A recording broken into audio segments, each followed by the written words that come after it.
दुसरे चरण संतांची त्यांच्या कृपादानी कथेचा विस्तारू बाबाजी सद्गुरु दास तुका जयांचे केली स्मरण होय सकळ विद्येचे अधिकरण तेची वंदू स्त्री चरण स्त्री गुरूंचे ते नमस्कारून आता ओम नमो ज्ञानेश्वरा करुणा करा दयाळ तुमचा अनुग्रह लादलो पावन झालो चराचर ओम नमो जियाद्या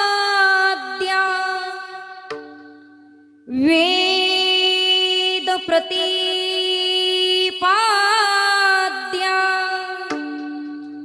जय जय स्वसंवेद्या आत्मरूपा विठ्ठल विठ्ठल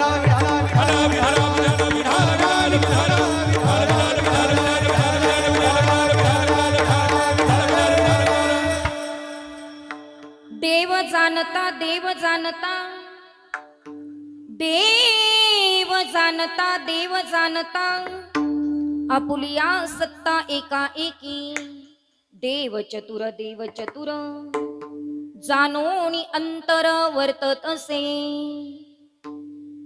प्रस्तुत प्राप्त प्रसंगी कीर्तन रूपी सेवेकरिता निवडलेला अभंग महान भागवत भक्त संत सम्राट विश्ववंद्य महाराष्ट्र भूषण जगद्गुरु जगद्वंदनीय श्री संत तुकोबारा यांचा अत्यंत महत्वाचा बहुतेकांच्या परिचित असणारा ओळखीचा असणारा साधा सोपा केवळ 3 चरणाचा पाठ नसेल तरी 2 तासामध्ये पाठ होईल इतका सोपा 3च चरणाचा पण अत्यंत महत्वाचा भगवंताचं वर्णन करणारा अभंग आज या ठिकाणी अखंड हरिनाम सप्ताहाच्या दुसऱ्या दिवसाच्या सेवेकरिता निवडलेला आहे विठ्ठल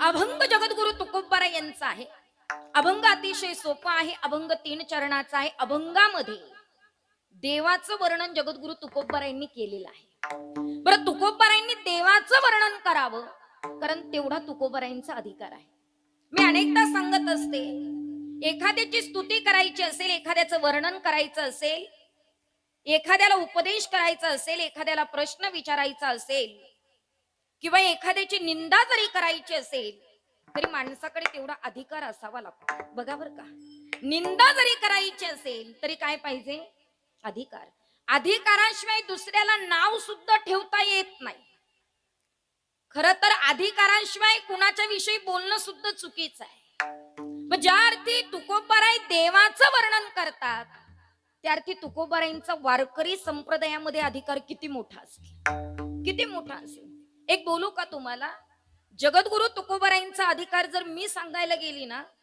तर माझं आयुष्य संपून गेलं तरी तुकोबाराय सांगून होणार नाही आणि ऐकता ऐकता तुमच्या सर्वांचं आयुष्य संपून गेलं तरी तुकोबाराय ऐकून होणार नाही काय आहे तुकोबाराय वैराग्याचा पुतळा प्रेमाचा मळा दयेचा जिव्हाळा आणि चैतन्याची चितकळा श्रीमंत साधू जगद्गुरु तुकोबाराय काय होतो माऊली माझ्या तुकोबारायच्या घरामध्ये आज आम्ही प्रत्येकाने तुकोबारायच्या जीवावर बरं का तुकोबारायांच्या जीवावर गाडीत बसलो असेल बंगल्यात बसलो असेल तुम्ही आम्ही व्यवस्थित खातोय व्यवस्थित राहतोय हे केवळ वारकरी संप्रदायावर तुकोबारायचे उपकार आहे एकंदरीत तुकोबारायकडे काय होतं सांगू तुम्हाला ऐका घरात नाही धान ऐकताय ना तुम्ही घरात नाही धान पोटात नाही आन गावात नाही मान पण चित्तात मात्र समाधान श्रीमंत साधू जगद्गुरु तुकोबाराय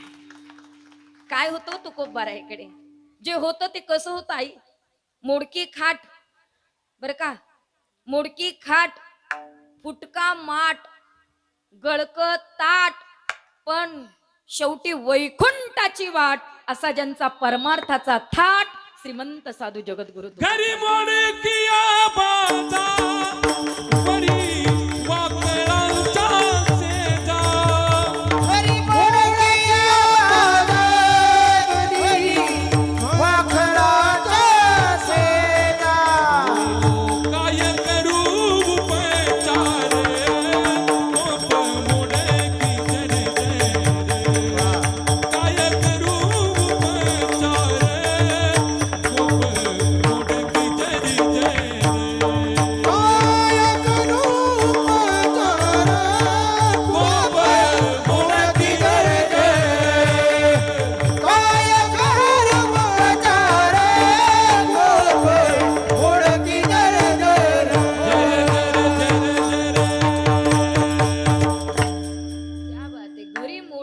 या बाजा. काय होतं घरामध्ये? तुकोबाराई स्वतःच्या परिस्थितीचं वर्णन करून सांगता तो. पाहुणे घरासी आजी आले ऋषी केसी, काय करू उपचार कोप मोड की जर्जर. काय तुकोबाराईची परिस्थिती महाराज. आणि त्या तुकोबाराईंचे आमच्या सगळ्यांवर उपकार आहे. एक बोलू का? 4 गोष्टी तरी आम्हाला कळाल्या पाहिजे परमार्थामध्ये. पहिली गोष्ट, आम्हाला विठोबा कळाले पाहिजे. दुसरी गोष्ट, आम्हाला ज्ञानोबा कळाले पाहिजे. तिसरी गोष्ट, आम्हाला तुकोबा कळाले पाहिजे. आणि चौथी गोष्ट, आम्हाला शिवबा कळाले पाहिजेत. माऊली काय दिलं असेल या चौघांनी आम्हाला? विठोबानं आम्हाला प्रेम दिलंय, ज्ञानोबानं आम्हाला ज्ञान दिलंय, तुकोबांनी आम्हाला वैराग्य दिलंय आणि शिवबानं आम्हाला स्वराज्य दिलंय. म्हणून या 4ही गोष्टी आम्हाला कळणं अत्यंत महत्वाचं आहे. म्हणून जगद्गुरु तुकोबाराय, अधिकारी तुकोबाराय आणि त्या तुकोबारायांचा आजचा अभंग या ठिकाणी निवडलेला आहे. एकंदरीत तुकोबारायांनी हा अभंग लिहून आमच्या सर्वांवर उपकारच केलेले आहे. खरं सांगते माऊली, हे दोन्ही मृदुंगाचारी इतके गोड वाजवतात ना, हे केवळ आणि केवळ संतांचे उपकार आहे. हे केवळ संतांचे उपकार आहे. हे गायनाचारी इतकं गोड गातात, हे केवळ संतांचे उपकार आहेत महाराज. रोहिदास महाराज, समजा संतांनी गाथाच लिहिला नसता तर तुम्ही काय गायलं असतं? मी इतकं पोपटासारखी बोलतेत ना, हे केवळ माझ्या संतांचे उपकार आहे. जर संतांनी अभंगच लिहून ठेवले नसते तर मी काय बोलले असते? गायकांवर, वादकांवर, कीर्तनकारांवर, वारकऱ्यांवर केवळ संतांचे उपकार केले. उपकार सांगू मी काय, बाप न करी आईची माय. केले उपकार सांगू मी काय, बाप न करी आईची माय. हरिनामाचे देखील पाय, दिले अभयाचं दान ग. मनवोनी आलो या देशा, मनवोनी आलो या देशा, मनवोनी आलो या देशा, मनवोनी आलो या देशा, आलो या देशा. केले उपकार सांगू मी काय. किती संतांनी आमच्यावर उपकार केले सांगू दादा. संतांनी जे दिलंय या जगामध्ये आम्हाला कोणीच देऊ शकत नाही, कोणीच नाही. कारण सांगू, सरकारने दिलेलं पुरत नाही. पुरलंय का आजपर्यंत? तुमचं जाऊ द्या, तुम्ही बोला. पुरलंय का आजपर्यंत? खरं सांगा. आज जरी आम्ही मुख्यमंत्र्याच्या लाडक्या बहिणी असलो तरी पुढच्या पंचवार्षिकला सावत्र होण्याची दाट शक्यता आहे. म्हणजे सरकार निवडून आलं तर राहू शक्य, नाही आलं तर सावत्रच होऊ ना. पण एक सांगू का तुम्हाला, ज्याची खावी पोळी त्याची वाजवावी. यांनी साधं तुमच्या नावावर खातं सुद्धा खोललं नव्हतं. सरकारचे उपकार आहेत की तुम्हाला हप्ता सुरू झाला लाडक्या बहिणींना. झाला का नाही? आला का नाही हप्ता तुम्हाला? ओ महिला मंडळ, बोला ना लवकर. कोणाकोणाला आला जरा बोट वरती करा बघू. सगळ्यांना आला का? कोणाला नाही आला त्यांनी बोट वरती करा. आला ना सगळ्यांना हप्ता? सगळ्यांना खरं बोलतात ना तुम्ही? मग माझं एक ऐकावं. एखादा हप्ता गावातल्या सप्त्याला खर्च करा, म्हणजे तुमचा हप्ता कंटिन्यू चालू राहील. आणि तुम्ही जर काहीच दिले नाही ना, तुमचा हप्ता लवकर बंद हो. देता आलं पाहिजे. द्याल ना सगळ्याजणी? कोण कोण देईल जरा बोट वरती करा बघू. हे बघ, घरच्यांनी वर्गणी दिलेली वेगळी आणि तुमची वेगळी. कोण कोण बोट वरती करा बघू. काय कंजूस बाय आहे?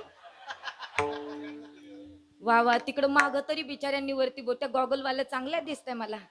वा वा, तुम्ही नाही देणार कोणीच? क्या बात आहे. हात वरती करा बघू पटापट पटापट लवकर. हे पुढच्या बसलेले, तुम्हाला आला नाही का हप्ता? नाही आला? ए ते मागचे मागचे महाराज मला ओळखू येतात. महाराजांचा हप्ता फक्त सप्त्यालाच असतो. सगळ्या देशाला, सगळ्या देणार ना हप्ता? सगळ्यांनी द्या, लवकर द्या, फार कंजूशी करू नका. एक बोलू का तुम्हाला, 10 रुपये जरी कमवलेत ना, 2 रुपये माझ्या परमात्म्यासाठी रोज बाजूला काढून ठेवा. का बरं? कारण 10 रुपये कमवण्याच्या पात्रतेचं आम्हाला त्यानं बनवलंय.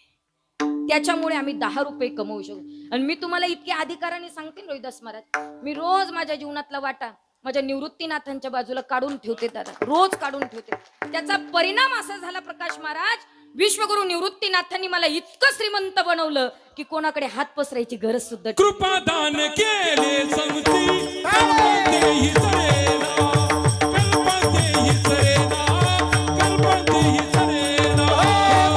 दान केले संगती कल्पती सरेना, कल्पती सरेना, कल्पती सरेना.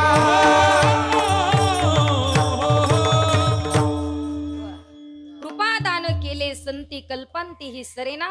माझ्या महिला मंडळ खूप मोकळे आहेत. तुम्ही पहा, उद्या प्रत्येक जण कीर्तनाला येताना बरोबर 1000 रुपये घेऊन येतील दादा. इतक्या बिचाऱ्या चांगल्या आहे ना, त्यांना म्हणायला लागत नाही. त्या इतक्या उदार मनाच्या असतात ना, द्यायचं ना तर देणारच. त्यांनी ठरवलं ना यावेळेस सरकारमध्ये बदल करायचा, त्यांनी केला. हा खूप चांगला आहे. असो, मला एवढंच सांगायचंय, सरकारनं किती देऊ द्या, पुरत नसतं माऊली. तुम्ही बघा ना, नाही पुरत म्हणून सरकारने दिलेलं पुरत नाही, माई बापाने दिलेलं उरत नाही, समुद्र कुणाला भरत नाही, संतांनी दिलेलं सरत नाही, म्हणून संत जे देतात ते सरकार देत नाही. संत जे देतात ते माईबाप देत नाही, आणि संत जे देतात ते या जगात कोणी देऊ शकत नाही. म्हणून संत श्रेष्ठ आहे. मला तुम्हाला एवढंच सांगायचं आहे की जगद्गुरु तुकोबारायांनी तुमच्या आमच्यावर उपकार केले दादा. गात्यात हा अभंग लिहून आपल्यावर उपकार केलेले आहे. म्हणून तुकोबारायांचा अधिकार मोठा. म्हणून तुकोबाराय आजच्या अभंगात सांगतात की माझा देव कसा आहे. पण ऐका ना, आजचा जो अभंग आहे तो सर्वांसाठी मुळीच नाही. हे बघा, माझ्या कीर्तनाचा नियम आहे, मी परिहार देईल पण कीर्तन संपल्यावर वेळ मिळाला तर. कारण गावचा परिहार गावाला असतोच, पण कीर्तनकाराने अभंग सोडवणं सगळ्यात जास्त महत्वाचं असतं. कारण सध्या काय होतंय महाराज, तुम्ही जर पाहिलं ना, कीर्तन सुरू झालं की अर्धा तास परिहार देण्यात, अर्धा तास चालीमध्ये जातो, राहिला 1 तास, पुन्हा अर्धा तासच अभंगावर बोलायचं, आणि पुन्हा शेवटचा अर्धा तास ज्यानं कीर्तन घेतलं, ज्याच्या गावात बोलवलं, ज्याच्या मोठ्या सप्ताहाचं नियोजन, त्याचं कौतुक करण्यामध्ये अर्धा तास निघून जातो.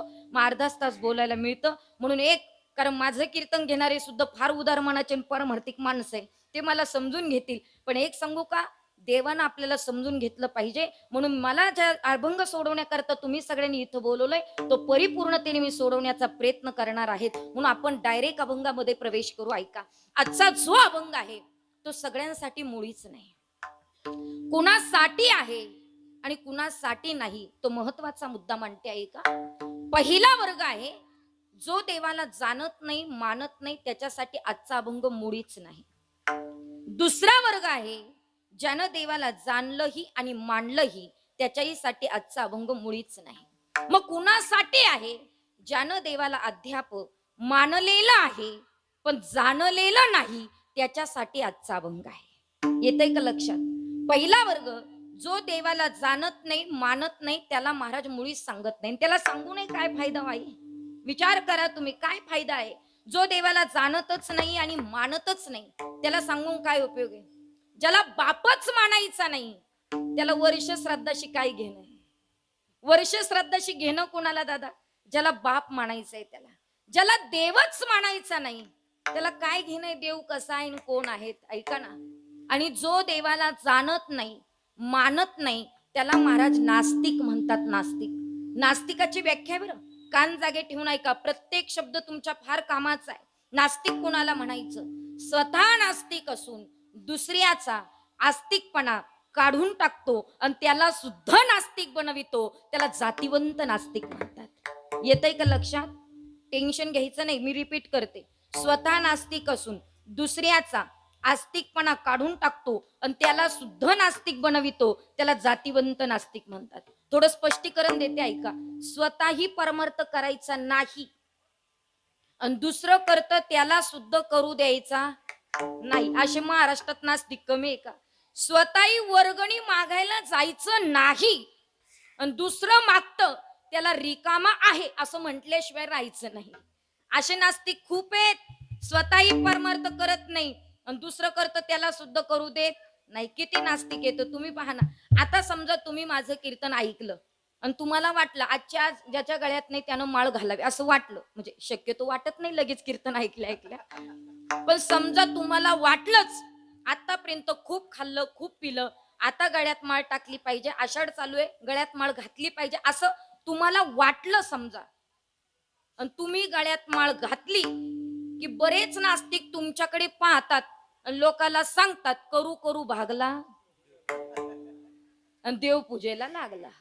कुत्र्याला गती आणि माणसाला प्रगती कधी सण होत नाही. म्हणून मागे काय झाले पाहू नका, पुढे जामीन आहे तुका. लोकांचं कामच आहे स्वतःही करत नाही आणि दुसरं करतं त्याला सुद्धा करू देत नाही. सोपं उदाहरण सांगते का, तुम्ही कधी वैदिन पाहिली का? वैदिन वैदिन वैदिन तुमच्याकडे वैदिनच म्हणतात ना? मग या अशा काही फॉरेनहून आल्यासारख्या बसल्या. अरे किती सिंपल क्वेश्चन विचारला मी. वैदिन वैदिन पाहिली ना, तिच्या तिच्या डोक्यावर पाटी असते बघा, ती वैदिन. त्याच्यामध्ये काय काय असतं? सुया असतात, बिबी असतात, अजून चाळण्या असतात, गाळण्या असतात, खुळखुळा असतो, आणखीन फणी असते. फणी फणी हा असते ना. हा माऊली, फणीचा उपयोग कशासाठी करतात? तो वा वा उवा काढण्यासाठी करतात. आणि कशासाठी करतात ती फणी तिच्यात? पण एक सांगू दादा, वैदिनीकडनं सुद्धा गुण घेण्यासारखा बरं का. महाराज म्हणतात, जो जो ज्याचा मी घेतला गुण, तो तो मी गुरु केला जाण. गुरुसी आले अपारपण, जग संपूर्ण गुरु दिसे. ही सगळी माणसं इथं उभी ना, प्रत्येकामध्ये एक गुण आहे दादा, पण तो आपल्याला घेता आला पाहिजे. ही सगळी बसलेली मंडळी यांच्याकडे सगळ्यांकडे गुण आहे, आणि ज्याच्याकडनं गुण घेतला तो आपला काय झाला? गुरु झाला. वैदिनीकडनं सुद्धा गुण घेण्यासारखा आहे. तू म्हणाल ताई काय असतं वैदिनीकडे? ऐका, ती वैदिन एकाच गावात जात नाही दादा, तिला अनेक गावं असतात. आणि ती वैदिन त्या गावात एंट्री केली की गावातले सगळे कुत्रे तिच्यावर भुकतात. कोणावर? तुम्ही बोलत चला ना जरा. कोणावर भुकतात?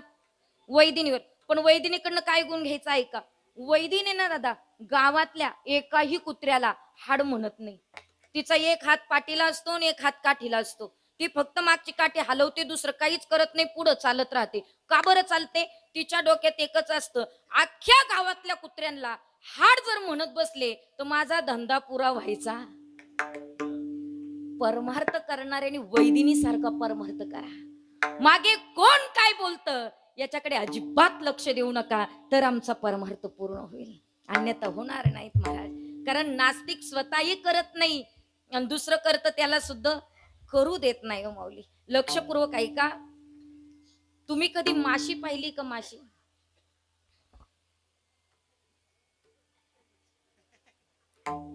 नाही पाहिली? अहो असं हो हो ना हो नाही काहीतरी म्हणा ना तुम्ही. तुम्ही मग काहीच बोलले नाही की मला वाटतंय बसल्या बसल्या गेले की काय, असं वाटायला नको मला. असं काहीतरी हो नाही असं काहीतरी बोललं की बरं वाटतं. कीर्तनकाराला विचार, समोरचा रिस्पॉन्स चांगला आला तरच कीर्तन चांगलं होत असतं मौली. म्हणून असं हो नाही. काही काही असे तोंड पाडून बसतात, त्यांच्या तोंडाकडे पाहिलं की दिवसाही 12च वाजलेले असतात आणि रात्रीचे 12च. ते हसत नाही, बोलत नाही, काहीच नाही. आणि ते बघा पार तोंड उतरून बसतात आणि नेमके पुढे येऊन बसतात. आणि त्यांचे तोंड मी पाहिले की मला वाटतं, खरं सांगते तुम्हाला, कुठून आबुदी आली आणि याच्या पुढे कीर्तनाला उभी राहिली असं वाटतं ना. जीव द्यावा का काय असं वाटतं त्यांचे तोंड पाहून. म्हणून जरा फ्रेश बसा, आनंदी बसा. मुस्कुराते रहो, गुनगुनाते रहो. मुस्कुराते हो, गुनगुनाते रहो. मुस्कुराते रहो, गुनगुनाते रहो. मुस्कुराते हो, गुनगुनाते रहो.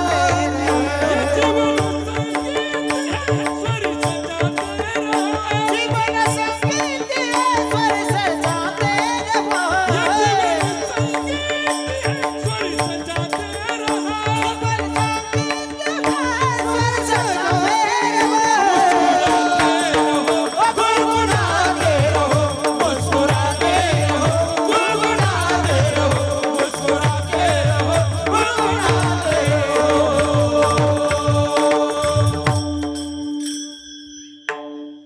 वा. मला वाटलं अजून संपलंच नाही की काही. काय असतं, खाना खुना असतात ना प्रत्येकाच्या. असं मुस्कुराते रहो, गुणगुणाते रहो. जीवनामध्ये नेहमी हसत राहिलं पाहिजे. तुम्ही बघा कायम हसत राहिलं पाहिजे. काहींचे तोंड कायम उतरलेले असतात, त्याला काय मजा आहे. टवटवीत चेहरा असला पाहिजे. कशासारखा असं सुंदर उदाहरण देते आणि पुढे वळते ऐका. वीर भगतसिंग सगळ्यांना माहिती आहे का तुम्हाला? वीर भगतसिंग दंड बैठका काढत होते आणि शिपाई तिथं आला आणि शिपाईने विचारलं, भगतसिंग दंड बैठका काढताय तुम्ही, उद्या तुम्हाला युद्धाला नाही जायचंय, उद्या तुम्हाला फासावर जायचंय. भगतसिंग म्हटले, अरे फासावर जायचंय म्हणून तर दंड बैठका काढतोय. शिपाई म्हटला, फासावर जायचं आणि दंड बैठका काढायचं काय संबंध आहे? भगतसिंगांनी उत्तर काय दिलं गोड ऐका. भगतसिंग म्हटले, ऐक, मी जेव्हा लहान होतो तेव्हा माझी आई देवपूजा करायची. ती मला फुलं आणायला सांगायची. मी फुल बागेत जायचो आणि जशी असेल तशी फुलं घेऊन यायचो. आई काय करायची, ज्या फुलाचा घाण वास येईल ते फुल फेकून द्यायची. जे फुल सडलेलं आहे ते फुल फेकून द्यायची. जे फुल सुकलेलं आहे ते फुल फेकून द्यायची. पण जे फुल अगदी टवटवीत दिसतोय, ज्या फुलाचा सुगंध छान येतोय ते फुल घ्यायचे आणि भगवंताच्या चरणापाशी व्हायची. मी दंड बैठका याच्याच करता काढतोय की मी मरता मरता इतका टवटवीत दिसावा की भगवंताच्या चरणापाशी मला जागा मिळावी, म्हणून मी दंड बैठका काढतोय. भगतसिंगांना मरता मरता सुद्धा टवटवीत दिसावं वाटलं. आता तुम्ही सगळे कधी मरणारे मला माहित नाही, पण निदान कीर्तनात तरी टवटवीत बसा एवढीच माझी इच्छा आहे, दुसरी इच्छा नाही. म्हणून ऐका, काय प्रश्न विचारला होता मी?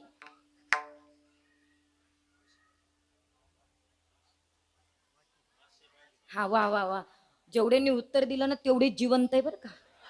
क्या बात आहे.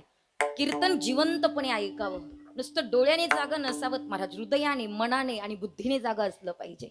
हा, माशी पाहिली का सगळ्यांनी? आता तरी हो म्हणा ना, एवढं सगळं त्याच्यासाठी सांगितलं.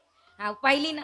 आता ऐका, एक पुढारी होता दादा, जेवायला बसला बरं का. हो ऐका, पुढारी होता जेवायला बसला, चांगला 100 किलोचा होता. किती? हा वा वा वा, आलं उत्तर बरं का, परफेक्ट. किती किलोचा होता? 100. तुम्ही अजिबात एकमेकाकडे पाहायचं नाही बरं का. ज्याचं त्याचं वजन ज्याला त्याला माहिती आहे. अजिबात तुमच्या शेजारी कोणी जाडजूड बसेल असेल तर अजिबात पाहायचं नाही. आणि तुम्हाला एक सांगू का, वजन वाढायला समाधानच पाहिजे गड्या.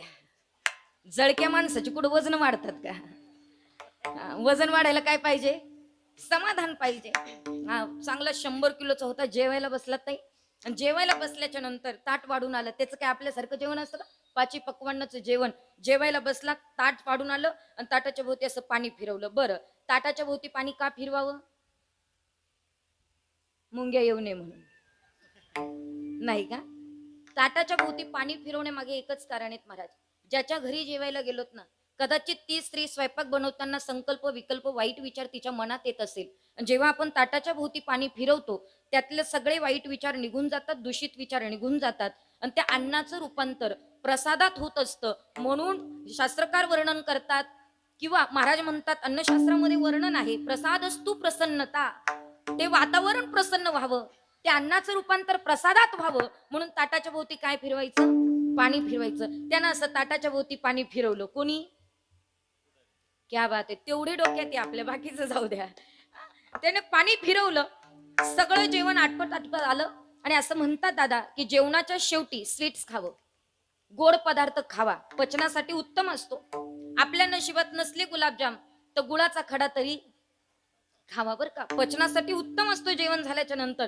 त्यानं सगळं जेवण आटोपलं. जेवणाच्या ताटाच्या शेजारी वाटी होती, वाटीमध्ये गुलाबजाम होते. वाटी अशी उचलली, त्यातला गुलाबजाम असा उचलला आणि तोंडात टाकायला आ केला. तुमच्या इथे ना लक्षात मी काय सांगते, तोंडात टाकायला आ केला, तेवढ्यात एक माशी भणभण करत आली आणि गुलाबजामच्या आधीच आतमध्ये गेली. माशी आतमध्ये गेली. बरं, तिनं कोणत्या कोपऱ्याला लपावं का नाही? बरं बसावं की नाही? बरं, त्याचं गोडाऊन बरंच मोठं होतं ना. कोणाचं? पुढाऱ्याचं. 100 किलोचं म्हणलं गोडाऊन म्हणजे पोट पोट बरंच मोठं होतं ना. तिनं कोणत्या तरी कोपऱ्याला बसायचं ना. ती माशी आत गेली, हा बाहेर गेला, याने डबडब केली, उलटी करून टाकली. माशीचा स्वभाव आहे स्वतःही पचत नाही आणि खाल्लेलं सुद्धा पचू देत नाही.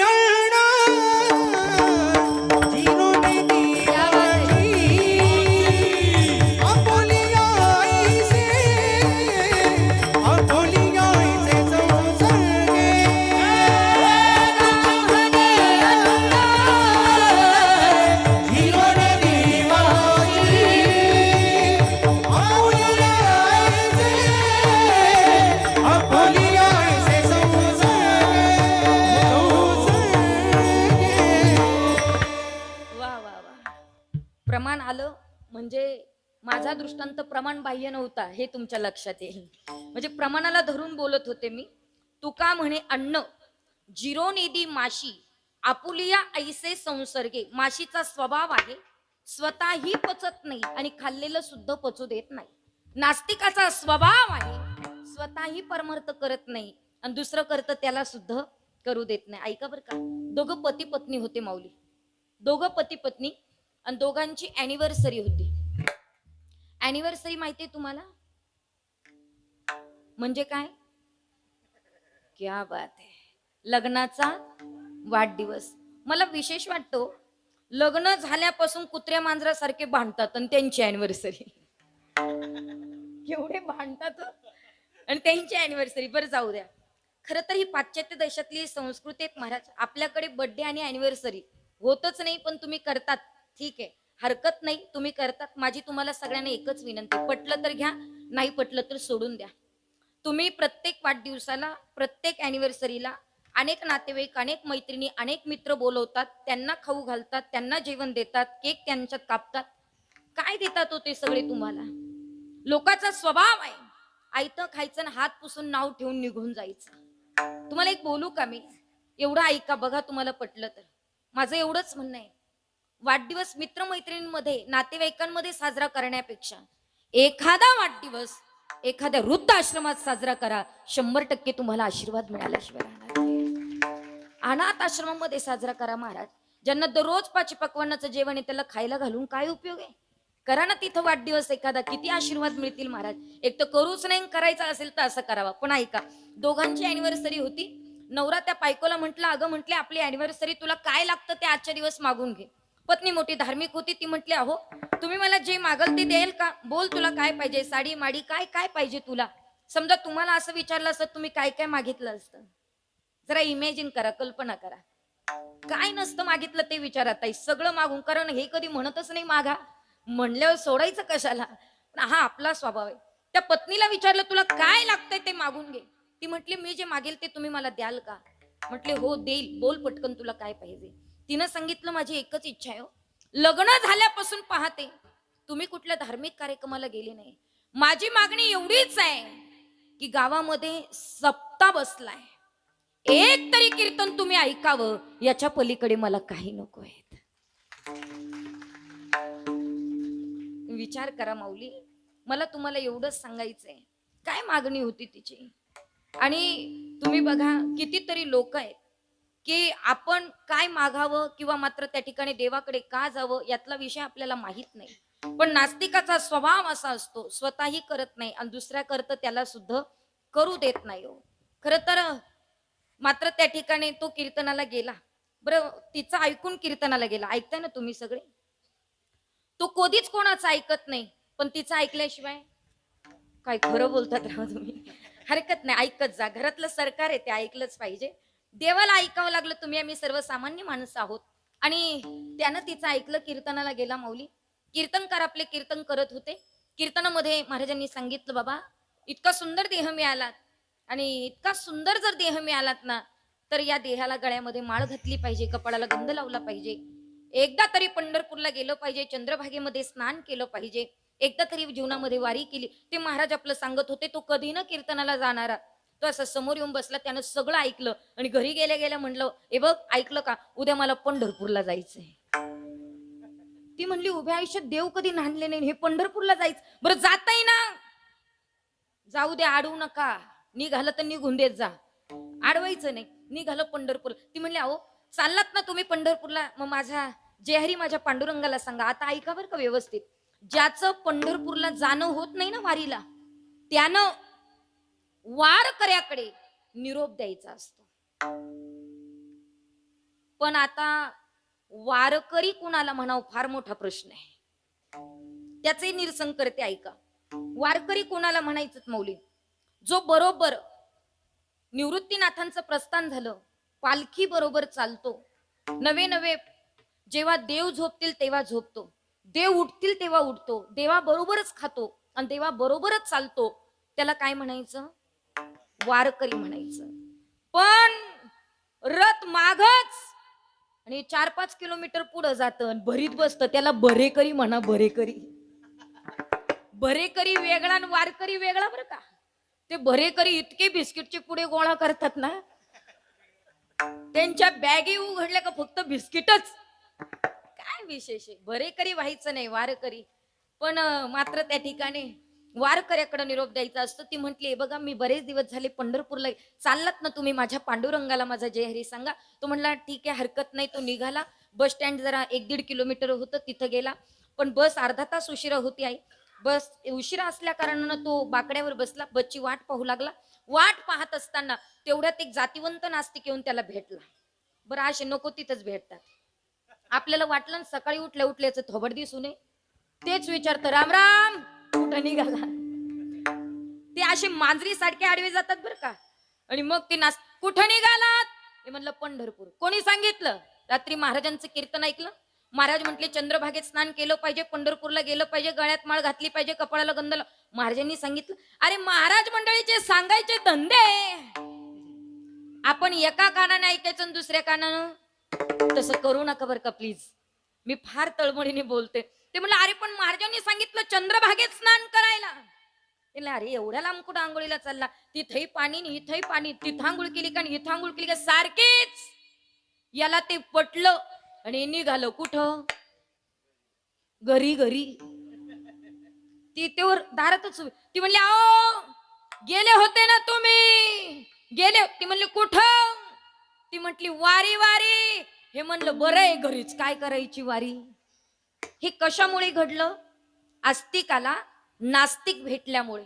नास्तिक स्वतःही करत नाही आणि दुसरं करतं त्याला सुद्धा करू देत नाही. असे नास्तिक खूप आहेत महाराज. आणि सध्या स्टँडर्ड नास्तिकाचं मत आहे, स्टँडर्ड बर का, शिकलेले अति शिकलेले नास्तिकाचं असं मत आहे, जे आम्हाला डोळ्याने दिसतं तेच असतं, जे डोळ्याने दिसत नाही ते राहत नाही. अर्थात देव आम्हाला डोळ्याने दिसत नाही याचा अर्थ देव जगामध्ये नसला पाहिजे. कदाचित लक्षपूर्वक ऐका. कितीतरी गोष्टी अशा आहेत की जे दिसतात पण असत नाही, आणि कितीतरी गोष्टी अशा आहेत ज्या असतात पण दिसत नाही. काय असं आहे जे दिसतं पण असत नाही? ऐका, लक्षपूर्वक ऐका. तुम्ही कधी मृगजळ बघितलंय का? नाही. उन्हाच्या झळाया, हा त्यालाच मृगजळ म्हणतात. ऐका, ते मृगजळ, जरा मुंबईचे स्टँडर्ड पाहुणे आले, त्यांनी त्या रस्त्याकडे पाहिलं, ते मृगजळ छान दिसलं, ते गाडीतनं उतरले, बॅगीत मृगजळ भरलं आणि मुंबईला घेऊन गेले. असं होईल का? तरी काही काय हाच म्हणतात. काय नेमकं म्हणायचं काय तुम्हाला? ते मृगजळ आहे, ते डोळ्याने दिसतं पण असत नाही. आणि कितीतरी गोष्टी अशा आहे ज्या असतात पण दिसत नाही. असं काय आहे? ऐका, तिळात तेल आहे, उसात गोडी आहे, फुलात सुगंध आहे, लाकडात अग्नी आहे, दुधात तूप आहे. पण कधी तिळातलं तेल वाटून पहा, कळाल्याशिवाय राहणार नाही. फुलातला सुगंध लांबून नाही, नाकाजवळ घेऊन पहा, कळाल्याशिवाय राहणार नाही. लाकडातला अग्नी, लाकडावर लाकूड घासून पहा, कळाल्याशिवाय राहणार नाही. उसातली गोडी पाहून नाही, खाऊन पहा, कळाल्याशिवाय राहणार नाही. दुधातलं तूप पाहून नाही, मंथन करून. धुणी नवनीता पैसे घे अनंता,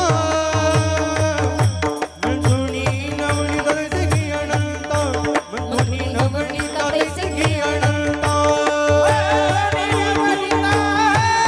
पैसे घे अनंता, मतो निरवणीचा पैसे घे अनंता, मतो निरवणीचा पैसे घे अनंता. धुणी नवनीता पैसे घे अनंता, धुणी नवनीता पैसे घे अनंता, धुणी नवनीता पैसे घे अनंता, धुणी नवनीता पैसे घे अनंता, मतो निरवणीचा पैसे घे अनंता, मतो निरवणीचा पैसे घे अनंता. वायव्याचा कथा साडी मार्ग, वायव्याचा कथा साडी मार्ग, साडी मार्ग, हरिमुखे मार्ग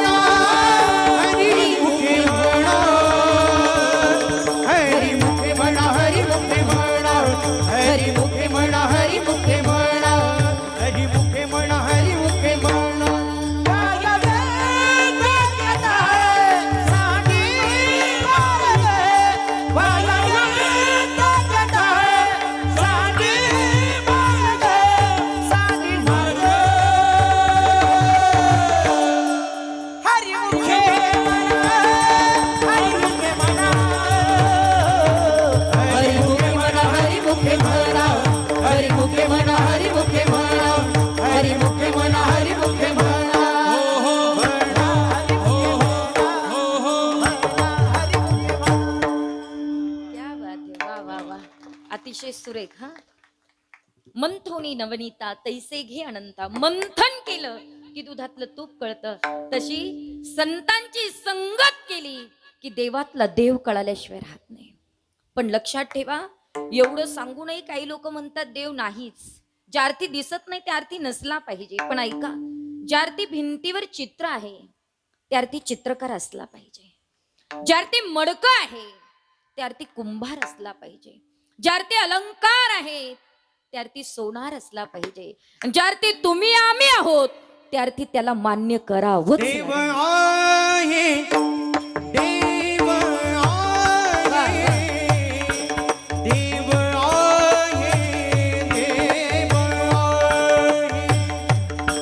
देव आहे, देव आहे, देव आहे,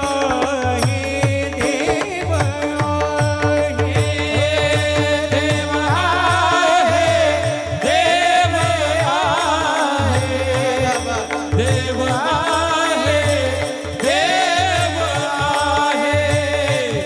देव आहे, देव आहे,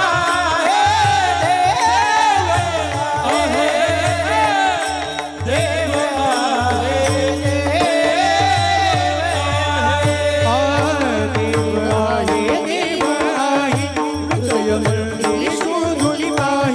हृदय मंदिर शोधुनी पाहे, हृदय मंदिर शोधुनी पाहे. देव आहे, देव आहे, हृदय मंदिर शोधुनी पाहे, देव आहे, शोधुनी पाहे, हृदय मंदिर शोधुनी पाहे. हृदय मंदिर शोधुनी पाहे,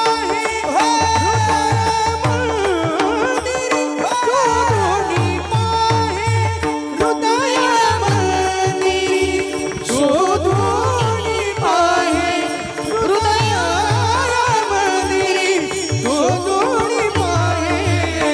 देव नटला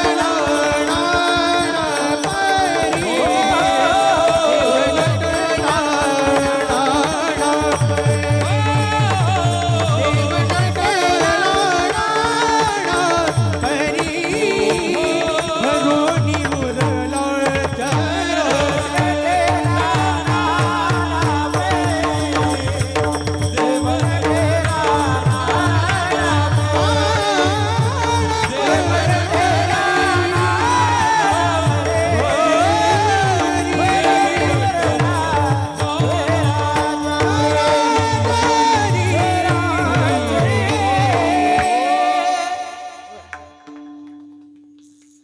टाळ्या वाजवा पण जरा मन मोकळ्याने वाजवा.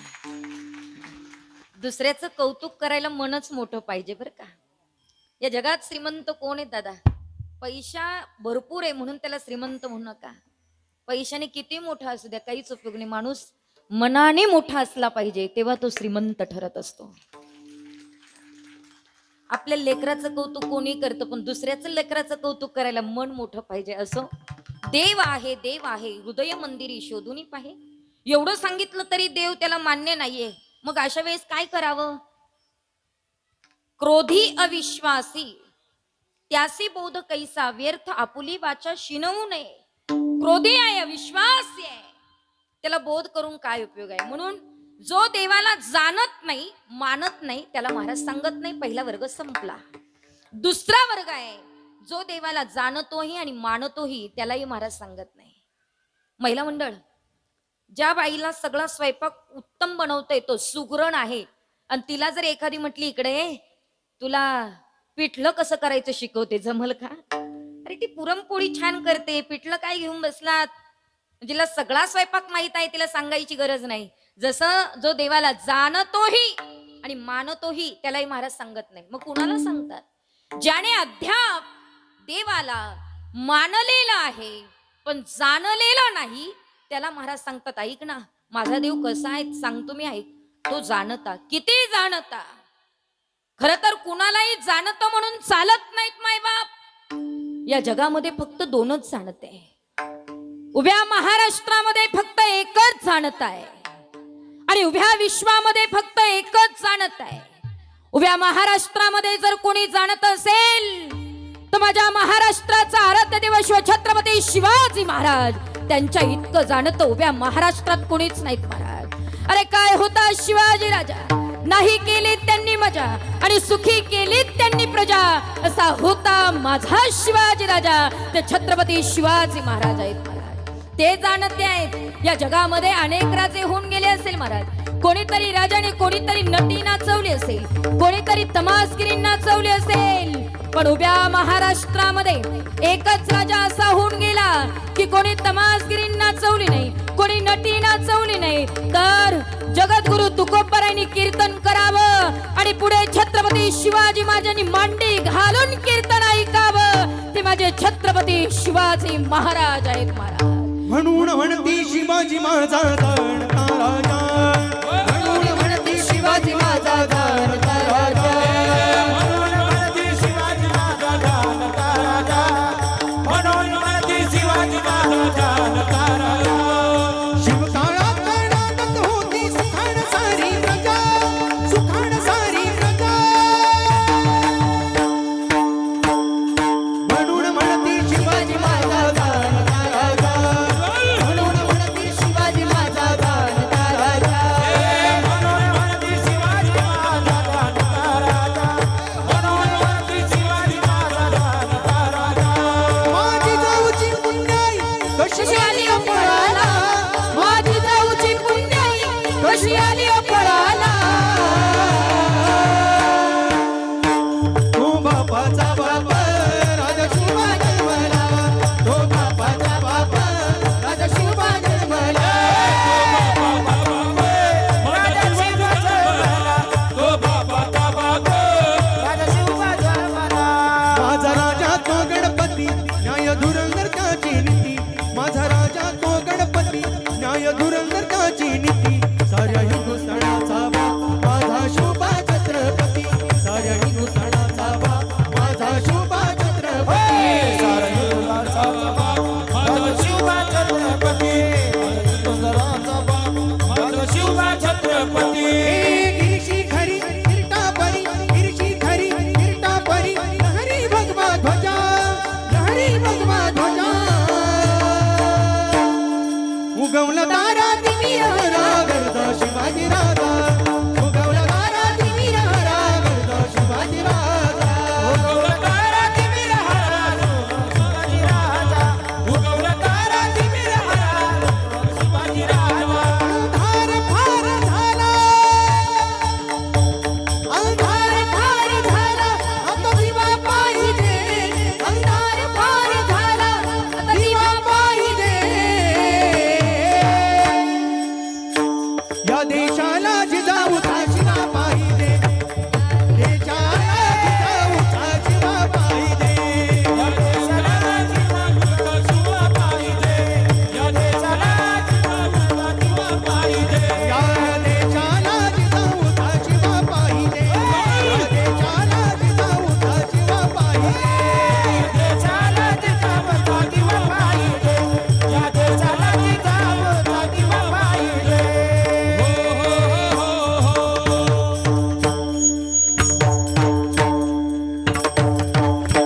छत्रपती शिवाजी महाराज की धर्मवीर संभाजी महाराज की जय जय श्रीराम, जय श्रीराम. हर हर हर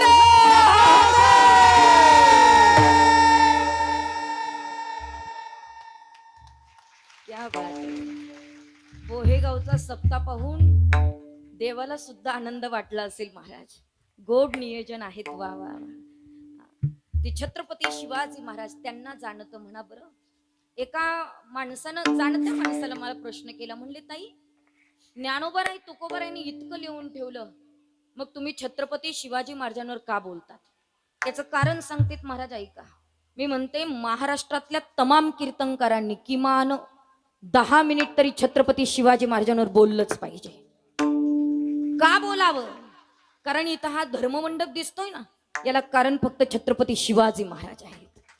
या मंदिरावर कळस आहेत, याला कारण फक्त छत्रपती शिवाजी महाराज आहेत. माझ्या सगळ्या महिला मन मोकळ्याने कीर्तन ऐकू शकतात आणि मी सुद्धा कीर्तन करू शकते. याला फक्त कारण छत्रपती शिवाजी महाराजच आहेत. म्हणून छत्रपती शिवाजी महाराजांवर आम्ही बोललं पाहिजे. दादा माझ्या राजामुळे चालू आहे ते सगळं, म्हणून जाणता तो.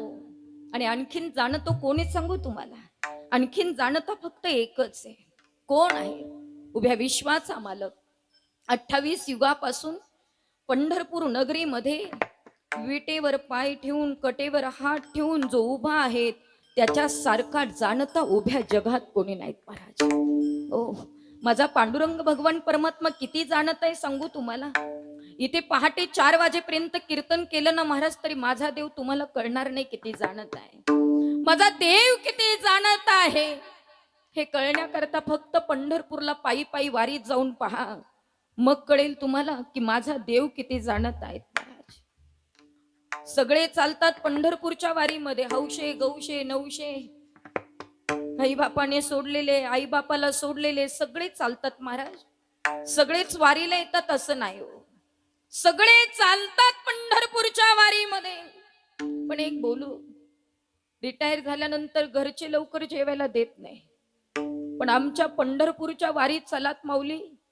ज्याच्याशी रक्ताचं नातं नाही ते सुद्धा मनगटाला धरतन म्हणतं माऊली आमच्या घरी 2 घास तरी जेवा, ही कृपा माझ्या पांडुरंगाची आहे. तो किती जाणत आहे माऊली सांगू तुम्हाला? इतका जाणत आहे, इतका जाणत आहे. घरी झोपताना किती चोचले असतात आपले नाही का?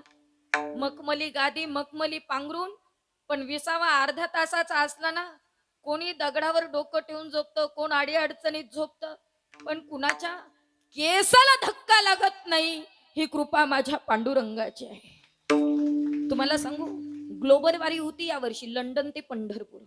सगळ्यांना माहित आहे आपल्या देशातनं आपल्या महाराष्ट्रातनं वाऱ्या निघतात, पण परदेशी वारी होती लंडन ते पंढरपूर. त्या लंडनच्या माणसाने अनुभव सांगितला, मी भारतातला नाही पण मला वारीला यावं वाटलं. एवढा मोठा सोहळा, इतके लोक येतात. त्या माणसानं त्याचा अनुभव व्यक्त करताना सांगितलं की आमची सगळी ठेप लागलेली, पण एक ठिकाण असं आलं चालता चालता की तिथे कुठे पाणीच मिळेना आम्हाला. पण एक आजी जिचा संबंध रस्ताना कुठे वस्ती नाही काय नाही, पण तिच्या डोक्यावर हंडा आणि ती म्हणत होती माऊली पाणी घ्या पाणी घ्या, ही कृपा माझ्या पांडुरंगाची आहे महाराज. भारतातली लोक अनुभव घेतात यात नवल नाही, लंडनच्या माणसाला सुद्धा माझ्या पांडुरंगाचा अनुभव आला यात नवल आहेत महाराज. काही संबंध नसताना एक धोबी आम्हाला भेटला. म्हणलं ताई खूप सेवा करायची आहेत पण पैसे नाही माझ्याकडे. म्हटलं काम काय करतात? कपडे धुतो आणि इस्त्री करून देतो, याच्या पलीकडे काम नाही, जेवढं मिळेल तेवढ्यावरच खातो. म्हणले मला सेवा करावी वाटते तर एक काम करा, एका दिंडीला तरी सांगा सगळ्या दिंडीचे कपडे माझ्याकडे द्यायलात माऊली. सगळ्या दिंडीतल्या लोकांनी कपडे दिले, त्या कपड्यांना धुवून त्याने इस्त्री करून दिली.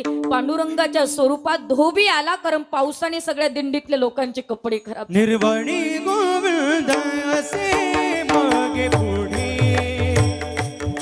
निर्वाणी गोविंद असे मागे पुढे, निर्वाणी गोविंद असे मागे पुढे, निर्वाणी गोविंद असे मागे पुढे, निर्वाणी गोविंद असे मागे पुढे, निर्वाणी गोविंद असे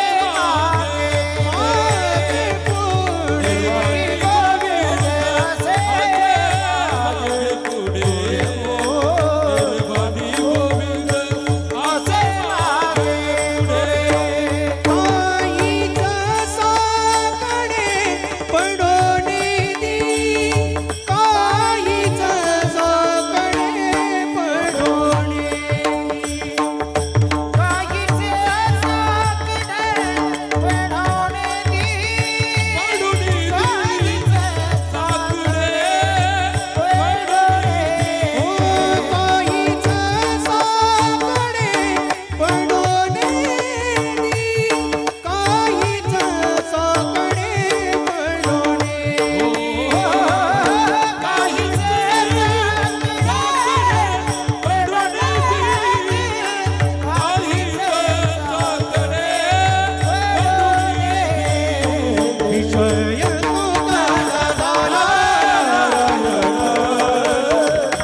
मागे पुढे काहीच साकडे पडवणे दे. कुठलंही साकडं पडू देत नाही. तो मागे पुढे उभा असतो. चला वारीला आमच्या बरोबर, तुम्हाला कळेल माऊली. घरी बसून नाही कळणार माझा देव किती जाणत आहे. या वेळेला तुम्हाला खोटं वाटेल, 38 लाख लोक पंढरपुरात एका टायमाला महाराज, 38 लाख लोक एका टायमाला पंढरपुरामध्ये पोहोचली. पण एकादशी झालीच्या नंतर सगळीची सगळी लोक घरी सही सलामत पोहोचली. ही कृपा माझ्या पांडुरंगाची आहे. जिथे जातो तेथे तू माझा संगाती, जिथे जातो तेथे तू माझा संगाती, जेथे जातो तेथे तू माझा संगाती. जेथे जातो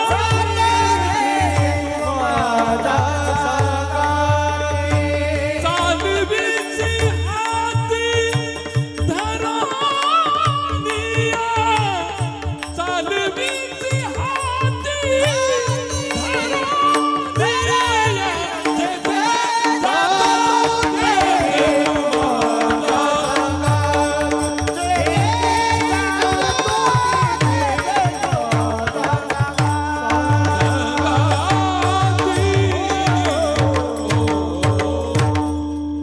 जेथे जातो तेथे तू माझा संगाती. चालविसे हाती धरून या, हाताला धरून चालवतो महाराज. पायात काटा रुतला ना, घरी रुतला तर लवकर निघत नाही, तोपर्यंत चालू शकत नाही. पण पंढरपूरच्या रस्त्याला काटाही भरू द्या तरी ओढ फक्त त्या पांडुरंगाच्या भेटीची असते. माऊली किती काळजी करतो तो. एकदा चला सगळ्या जणी आमच्या बरोबर. आणि वारी माणसाने माणसाच्या जीवनामध्ये केली पाहिजे, तेव्हा कळेल ना तो किती जाणत आहे. हे बघा, लक्षपूर्वक ऐका. विद्यार्थी जीवन असेल, गृहस्थ जीवन असेल, राजकारणी जीवन असेल आणि परमार्थिक जीवन असेल. परमार्थिक जीवनामध्ये 3 व माणसाने जपले पाहिजे. राजकारणी जीवनामध्ये 3 व माणसाने जपले पाहिजे. परमार्थिक जीवनात 3 व, राजकारणी जीवनात 3 व, गृहस्थी जीवनात 3 व आणि विद्यार्थी जीवनामध्ये 3 व. लक्षपूर्वक ऐका, फार महत्वाचा भाग सांगते. तुमच्या लक्षात राहिलं तुमच्या आयुष्याचं कल्याण. विद्यार्थी अवस्थेमध्ये असाल तुम्ही तर 3 व जपा. व मध्ये फार वजन आहे आणि वजन इतकं आहे ना, ते 3 व जपले की आपलं आयुष्य सार्थकी होत असतं. विद्यार्थी जीवनामध्ये 3 व जपावेत. कोणते कोणते ऐका, व्यवस्थित ऐका. पहिली गोष्ट, वेळ जपली पाहिजे विद्यार्थ्यांनी. कोणत्याही वेळेला काही करू नका. ब्रह्मावस्थेत असताना वेळ जपणं गरजेचं आहे. विद्यार्थी अवस्थेत असताना वेळ जपली पाहिजे. वेळ फार महत्वाची. ती वेळ निघून गेली नंतर तुम्हाला कुत्र विचारणार नाही. तुम्ही विद्यार्थी अवस्थेमध्ये स्ट्रगल करा, म्हातारपण चांगलं जाईल. आणि विद्यार्थी अवस्थेमध्ये टवाळखोर गप्पा मारत एखाद्या मात्र त्या ठिकाणी कुठंतरी बसा, म्हातारपणात कुत्र विचारणार नाही. म्हणून वेळ जपली पाहिजे. दुसरा व, विद्यार्जन केलं पाहिजे. आणि तिसरा व, वैराग्य असलं पाहिजे माणसाकडे. 3 अवस्था फार महत्वाच्या आहे. लक्षात बसते ना तुमच्या? मी प्रश्न विचारणार आहे, लक्षात ठेवा. विद्यार्थी जीवनामध्ये 3 व, वेळ, विद्या आणि वैराग्य. गृहस्थ जीवनामध्ये 3 व असले की संसार चांगला होत असतो. कुठले कुठले व ऐका. पहिली गोष्ट, गृहस्थ आश्रमाने विनोदी स्वभाव ठेवला पाहिजे. विनोद. काही काही गृहस्थ आश्रमात असून तोंड लटकलेले असतात, काही उपयोग नाही. बायको बोलली की विनोदात सोडता आलं पाहिजे दादा. नवरा बोलला ना की विनोदात घेत चालला, जास्त लावून नका धरत जाऊ. महिना 2-2 महिने बोलायचंच नाही, याला काय अर्थ आहे? विनोदी स्वभाव ठेवला पाहिजे बरं का, तेव्हा संसार चांगला होत असतो. संसारामध्ये दुसरा व, वैभव प्राप्त करता आलं पाहिजे. भिकारी म्हणून जगायचं नसतं. शून्यात जन्माला आलोत ना महाराज, शून्यातनं प्रगती करता आली पाहिजे. सायकलवरचा प्रवास 4 व्हीलर मध्ये करा, वैभव प्राप्त करता आलं पाहिजे. कारण इथे वैभवाला फार महत्व आहे, पैशाला फार महत्व आहे. पैसा कमवा पण दुसऱ्याला लुटून नाही, दुसऱ्याचे बांध कोरून नाही, हा बुडीताचं नाही, स्वतः कमवता आलं पाहिजे. स्वाभिमानी जीवन जगता आलं पाहिजे, वैभव प्राप्त करता आलं पाहिजे. आणि तिसरा व, विनियोग चांगला करता आला पाहिजे. येतंय का लक्षात? 3 व कोणते कोणते? विनोद, वैभव आणि विनियोग. पैसा कमवला तो दान सुद्धा करता आला पाहिजे. काही काही इतके कंजूस असतात ना, मक्खी चूस. तुपात माशी पडली तर माशी सुद्धा चोखून काढतात, एवढे कंजूस. काय त्याला अर्थ आहे? हा, दान देता आलं पाहिजे. काही काही मरणी मरतात पण कमवलेल्या वैभवाचा विनियोग करता येत नाही दादा. आणि पोरांसाठी तुम्ही किती कमवून ठेवा, पोरं एक दिवस म्हणणार तुम्ही आमच्यासाठी काय केलं आणि केलं तर काही उपकार केले का. ते तुमचं कर्तव्यच होतं. म्हणता की नाही पोरं? म्हणतात देवाला देऊन पहा, वर्गणी देऊन पहा. मंदिराला, मंदिर बांधकाम निघालं 51,000 द्या, 1 लाख द्या. अरे नाही कुणाला माहिती पण माझ्या देवाला तर माहिती, याने विनियोग चांगला केला महाराज. करा हरी भक्ती परलोकी येईल कामा. करा हरी भक्ती परलोकी येईल कामा. सोडविन यमा पासोनिया. सोडविन यमा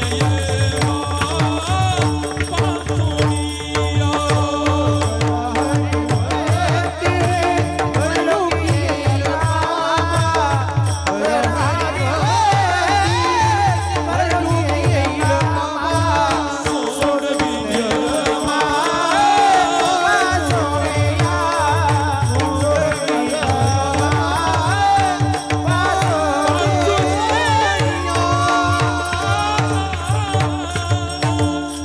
वा, करा हरिभक्ती परलोकी येईल कामा. थोडा विनियोग चांगला करा कमवलेल्या संपत्तीचा. म्हणून विनोद, वैभव आणि विनियोग लक्षात ठेवा गृहस्थाश्रमाने. आणि राजकारणामध्ये सुद्धा 3 व जपले पाहिजे. इथं कोणी राजकारणी बसलेलं असेल, ज्याला आता सरपंच पदाला उभं राहायचं असेल त्यानं व्यवस्थित ऐका. पुढं व्हायचं असेल तर व्यवस्थित ऐका. पहिली गोष्ट, राजकारण्याकडे पहिली गोष्ट चांगली असली पाहिजे तो वक्तृत्व. राजकारणी माणसाचं वक्तृत्व चांगलं नसेल तर काहीच उपयोग नाही. राजकारणात उभं राहायचं बोबडा आहे, काय अर्थ आहे त्याला?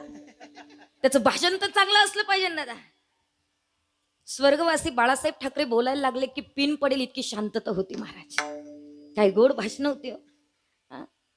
अरे नुसते बोलले की टाळ्यांचा कडकडाट. वैकुंठवासी आदरणीय उपमुख्यमंत्री आमचे अजितदादा गेले, बोलले की प्रत्येकाच्या चेहऱ्यावर रडका चेहरा असू द्या हसूच येणार, इतके गोड बोलायचे दादा. भाषणाची शैली असते. मुंडे साहेब बोलायला लागले की आनंद वाटायचा. पुढे सांगू तुम्हाला, एक आठवलं म्हणून सांगते ऐका. बिहारमध्ये अटल बिहारी वाजपेयी गेले महाराज. गोड भाषण झालं. ऐकता ना तुम्हाला? अटल बिहारी वाजपेयी बोलायला लागले की एकूण एक शब्द टिपण्यासारखा बरं का. बोलायला लागले, भाषण इतकं जोरात झालं, कडकडाट टाळ्यांचा, इतक्या टाळ्या वाजल्या दादा. सगळीकडे आनंदी वातावरण. प्रत्येकाच्या मुखात अटल बिहारी वाजपेयी, अटल बिहारी वाजपेयी. प्रत्येकाच्या बोलायला लागले सगळे. काय बोलतात काय बोलतात काय बोलतात. लालू प्रसाद यादवला काही सहन झालं नाही. त्यांच्यात असतेच लागेबंदी महाराज. ते भाषणाला मात्र भाषण ठेवलं महाराज. सगळी सभा बोलवली आणि मग अटल बिहारी वाजपेयी बोलून गेले. लालू प्रसाद यादवची सभा होती. लालू प्रसाद यादव बोलायला लागले, यहाँ बाहरों की नहीं चलती, यहाँ बिहारी की चलती है. कोण बोलायला लागलं? लालू प्रसाद यादव. आणि मग अटल बिहारी वाजपेयीकडे मीडियावाले गेले, तुमचं काय मत आहे याच्यावर?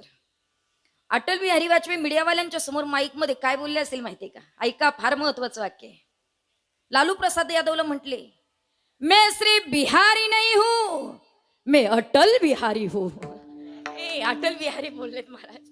मला सांगायचं एवढंच आहे, राजकारण्याकडे वक्तृत्व असलं पाहिजे. बोलण्याची शैली फार महत्वाची आहे.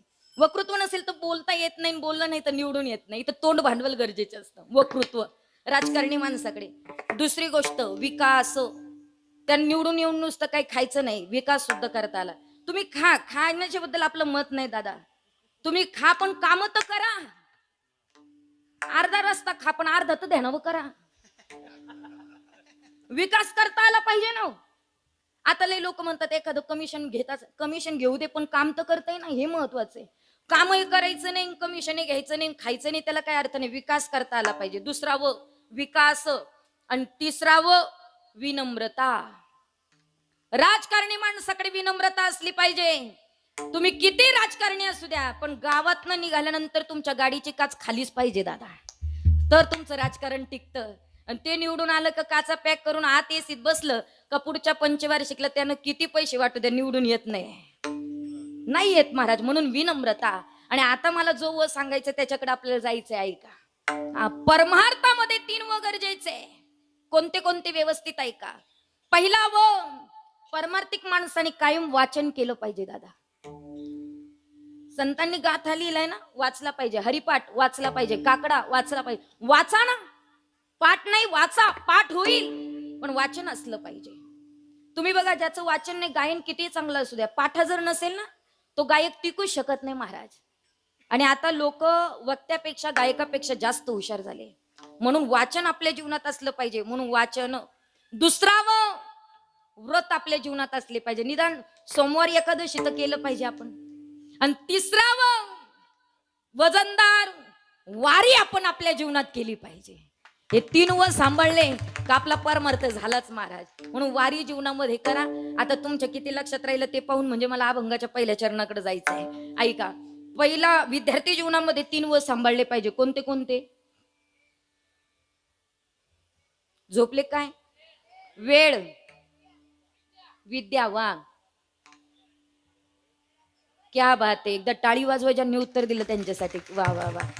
गृहस्थ आश्रमी जीवनामध्ये 3 व सांभाळले पाहिजे. कोणते कोणते? विनोद. वा. वैभव. वा. विनियोग. क्या बात आहे, क्या बात आहे. आणि राजकारणी जीवनामध्ये 3 व सांभाळावेत. कोणते कोणते? वा. विकास, विनम्रता. वा वा, खूप हुशार लोक आहे तुमच्या पोहेगावचे.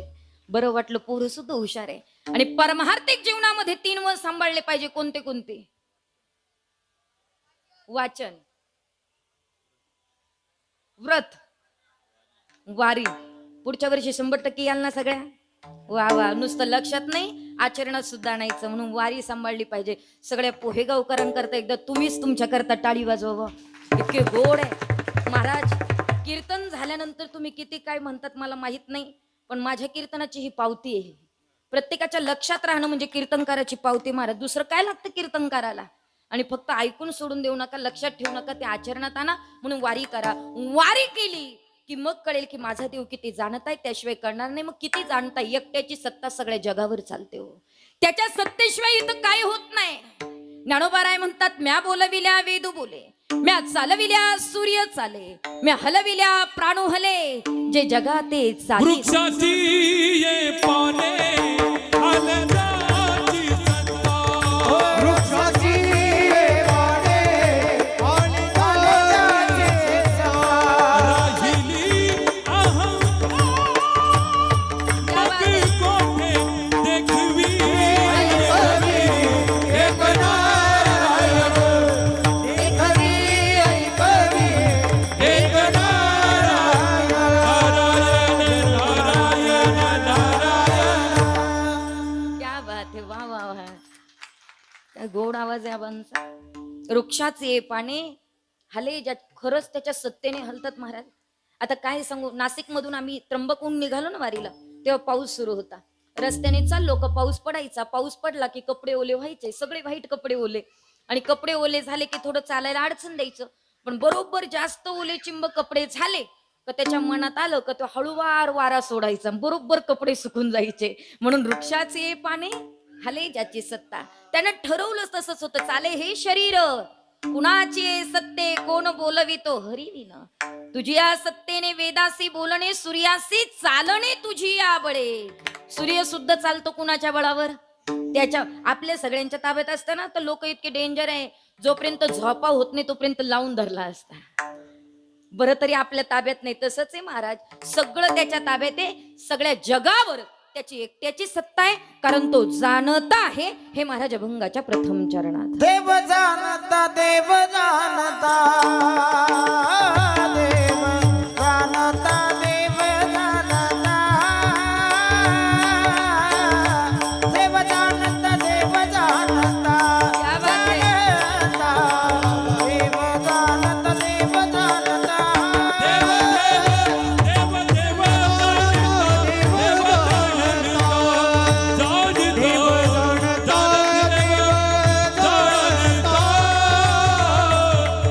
देव जाणता, देव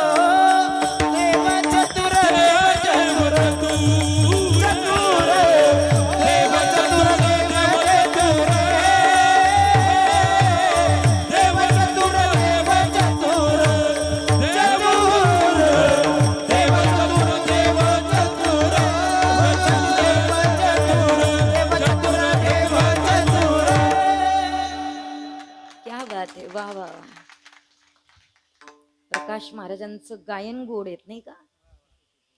देव जाणता आपुलिया सत्ता एकाएकी. महाराज म्हणतात तो कसा आहे? तो जाणत आहे. किती जाणत आहे? एकट्याची सत्ता संपूर्ण जगावर आहे इतका तो जाणत आहे. महाराज ऐका, नुसता जाणता नाहीये, तर महाराज म्हणतात तो चतुर सुद्धा आहे. किती चतुर? दुसऱ्याच्या अंतःकरणातलं ओळखतो इतका चतुर आहे. लक्षपूर्वक ऐका महिला मंडळ, तुम्ही जर कधी दुःखी झालात ना, दुःखी उदास झालात, तुम्हाला काहीच आवडत नाही या जगातलं, तर एकच लक्षात ठेवायचं, तुमचं जे दुःख आहेत ना ते अजिबात शेजारच्या बाईला सांगायचं नाही, इथल्या नाही, घरच्या. मैत्रिणीला तर बिलकुल सांगायचं नाही. तुम्ही सुद्धा मित्रांना तुमचं दुःख सांगायचं नाही. जावाला तर चुकूनही सांगायचं नाही. जावा ज्यानं नाव ठेवलं त्याच्या दररोज पाया पडावा. कधीच नाही एकत्र यावा, म्हणून जावा. जावाला नाही सांगायचं. का बरं? आजूबाजूच्या लोकांना, नातेवाईकांना, जावा भावांना अजिबात आपलं दुःख सांगायचं नाही. का सांगायचं नाही? याचं कारण एकच आहे, आजूबाजूचे लोक आपलं दुःख रडून ऐकतात आणि जगाला हसून सांगतात, म्हणून आपलं दुःख लोकांना नाही सांगायचं.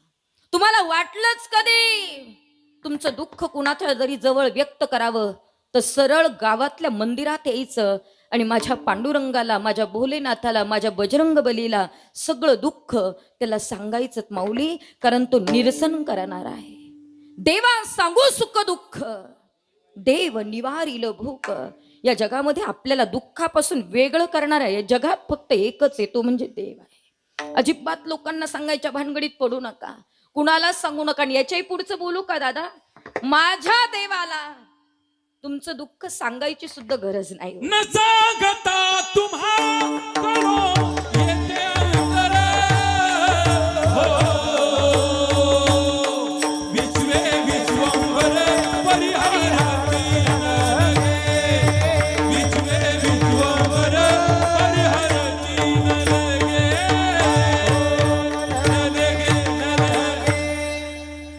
न सांगता तुम्हा कळो येईल अंतर. काही सांगायची गरज नाहीत महाराज त्याला. तुमच्या अंतःकरणात काय चाललंय हे कळून घेणारा माझा परमात्मा आहे, त्याला सांगायची सुद्धा गरज नाही. कारण सांगू का, तो फार चतुर आहे, पण लोक त्याच्याही पुढे चतुराई करतात. तो एक लक्षात ठेवा, तुम्ही जगाला किती फसवलं तरी चालेल, पण माझ्या देवाला कधी फसवण्याचा प्रयत्न करू नका महाराज. अख्ख्या जगाशी खोटं बोललात तरी चालेल, पण देवाशी कधी खोटं बोलण्याचा प्रयत्न करू नका, कारण तो फार चतुर. सांगते जरा ऐका. एक जण बिडी ओढत आलं. बिडी माहिती तुम्हाला? नाही? काय निर्व्यसनी लोक आहे पोहेगावची. मला फार आनंद वाटला हो. कोणालाच माहित नाही? माहिती का? हा, फक्त माहित असू द्या, ओढण्याचा प्रयत्न करू नका. माहिती ना सगळ्यांना बिडी? एक जण बिडी ओढत ओढत आलं दादा, गावातनं चाललं, मारुतीच्या मंदिराकडे पाहिलं, आणि मारुतीला पाहिल्यानंतर त्याला लाज वाटली. निदान देवाची तरी लाज वाटली पाहिजे. काही काही लोक मंदिरात पत्ते खेळतात दादा, निदान देवाला तरी लाजा. कुठे काय करायचं हे आम्हाला कळालं पाहिजे. मंदिरामध्ये, सभा मंडपामध्ये कधी पत्ते खेळण्याचा प्रयत्न करू नका दादा, कधीच नाही. तो सगळं पाहतोय बरं. ते बिडी ओढत आलं, त्याला वाटलं मारुतीच्या समोर कशी बिडी ओढवावी, म्हणून त्याने ती बिडी अशी मागं केली देवाला लाजून, आणि पुढं चालला. आता खरं सांगायचं, ज्याने ही बॉडी बनवली त्याला मागं लपवलेली बिडी दिसणार नाही का? कोणाला फसवतायत त्याला? नका फसवण्याच्या भानगडीत पडू. तुम्ही आम्ही किती चतुर आहात, पण आपल्यापेक्षा तो 100 पटीने चतुर आहे. चतुरा तो शिरोमणी, गुण लावण्याची खाणी, मुकुटाचा काळामणी, धन्य तोची विठोबा. चतुरा तो शिरोमणी, गुण लावण्याची खाणी, मुकुटाचा काळामणी, हो धन्य तोची विठोबा, धन्य तोची विठोबा, धन्य तोची विठोबा. क्या बात आहे. चतुरा तो शिरोमणी, गुण लावण्याची खाणी. इतका चतुर आहे